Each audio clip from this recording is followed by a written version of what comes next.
മുണ്ടക്കൈ ചൂരൽമല ദുരന്തത്തെ തുടർന്ന് കോൺഗ്രസ് പാർട്ടി 2 വട്ടം പിരിച്ചു. 2 വട്ടം 138 ചലഞ്ച്, 139 ചലഞ്ച്.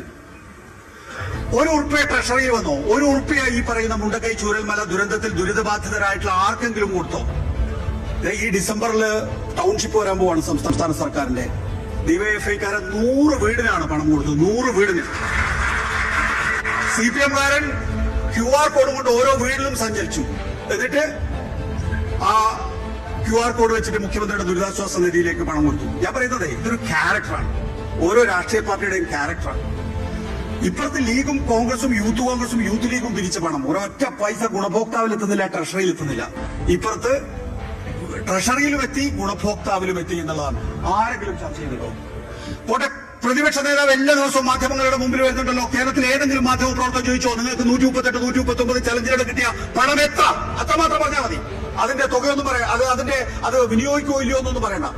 എത്ര പണം കിട്ടിയെന്ന് ചോദിക്കാൻ ആർക്കെങ്കിലും ധൈര്യമുണ്ടോ? അല്ലെങ്കിൽ ഒത്തുകളിയല്ലേ എത്ര കിട്ടിയെന്നുള്ളത്? അപ്പൊ ₹20 പിരിച്ചു എന്ന് പറയുന്ന ഓമനക്കുട്ടന്റെ കാര്യത്തിനകത്ത് ജാഗ്രത. അതേസമയം കോടികൾ വിട്ട് പുട്ടിയടിച്ച് പുട്ടിടിക്കുന്ന ഇപ്പുറത്ത് അലംഭാവം. അതാണ് ഇന്നത്തെ മാധ്യമ പ്രവർത്തനം എന്ന് പറയുന്നത്.